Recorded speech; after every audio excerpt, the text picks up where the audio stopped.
Welcome to Guruvarya of the Academy. Learn everything in simple way. Let's start today's session. Guides. Hello friends, आज आपण third unit मधला first पोयमचा म्हणजेच व्हाय या पोयमचा workshop पाहणार आहोत. चला तर मग आता आपण आपल्या वर्कशॉपला सुरुवात करूया.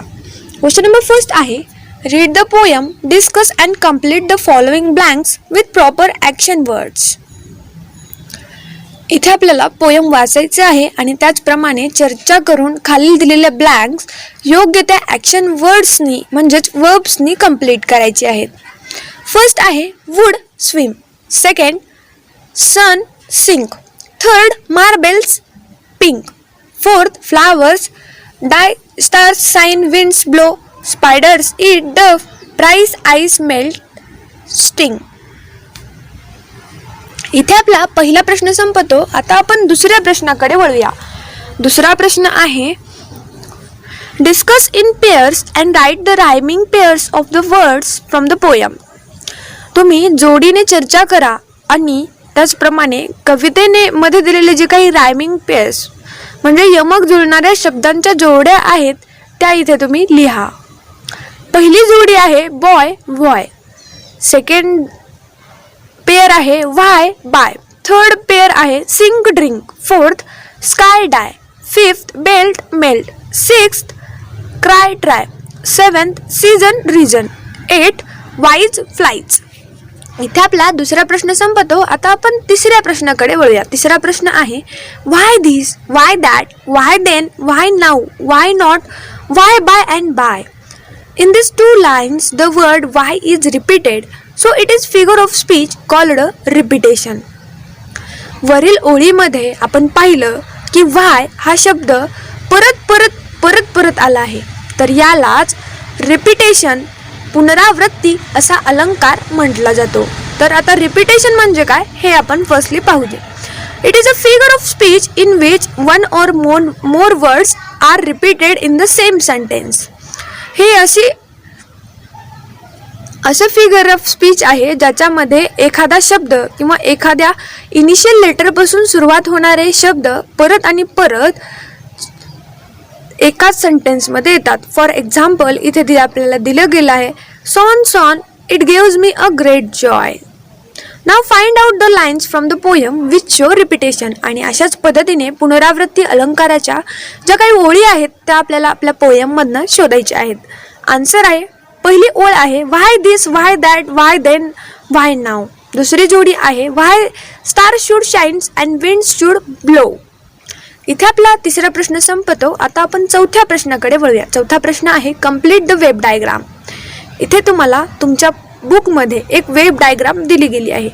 मी तुम्हाला तिला त्याचं शॉर्ट फॉर्ममध्ये त्या वेब डायग्राम न काढता तुम्हाला डायरेक्टली सेंटेन्सच्या फॉर्ममध्ये त्याचे आन्सर दिले गेले आहे.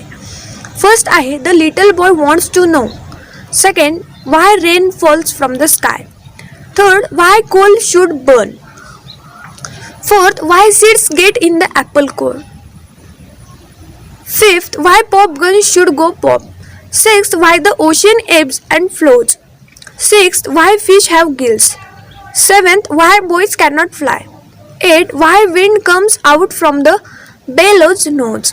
इथे आपला चौथा प्रश्न संपतो. आता आपण पाचव्या प्रश्नाकडे वळूया.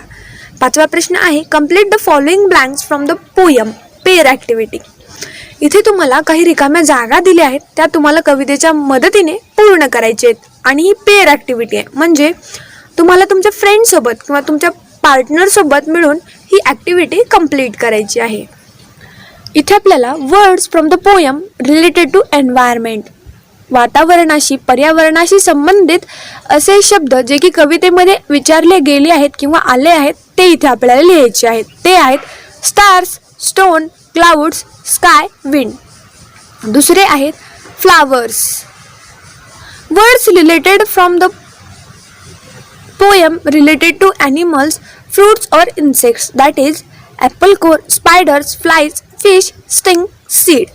इथे आपला पाचवा प्रश्न संपतो. आता आपण या वर्कशॉपच्या शेवटच्या प्रश्नाकडेच म्हणजे 6व्या प्रश्नाकडे वळूया. Imagine a senior student from your school has von a national level quiz contest. Frame 8 to 10 interview questions that you would ask when you interview him or her at her school assembly about the achievement. तुमच्या शाळेतील एका वरिष्ठ विद्यार्थी राष्ट्रीय पातळीवर झालेल्या प्रश्नमंजुषा स्पर्धेत विजयी झाला आहे अशी कल्पना करा.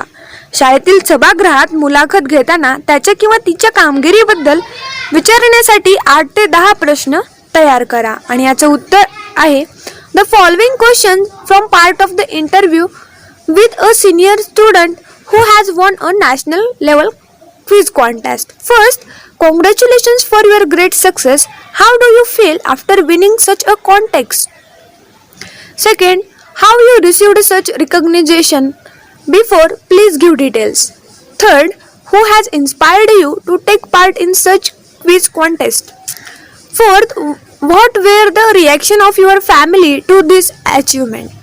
Fifth, who else would you give credit of your success? Sixth, how did you prepare for this quiz? Seventh, what is your plan for the future? Eighth, which book did you refer for this contest? Ninth, who helped you to make your dream come true? 10th, what is the role of your school in your achievement? 11th, what message would you like to give upcoming generation who is in the audience? तर शेवटी आपल्याला एक word chain दिली गेली आहे ती की आपल्याला कंप्लीट करायची आहे. एक्झाम्पलमध्ये आपल्याला दिलं गेलं आहे इट टायगर रन नोज एझिंग. त्याचप्रमाणे फर्स्ट आहे स्काय या काइंड डिअर रिपोर्ट. म्हणजे फर्स्ट लेटरचा जो काही एंडिंगचा लेटर आहे त्या एंडिंगच्या लेटरपासून आपल्याला पुढील वर्ड्स लिहून ती वर्ड चेन कंप्लीट करायची आहे. सेकंड आहे cloud the king gun naughty. Third आहे विंड डीप प्रे यॉन. 4 आहे star ration nation nut. 5th आहे वाय एल लव एगर.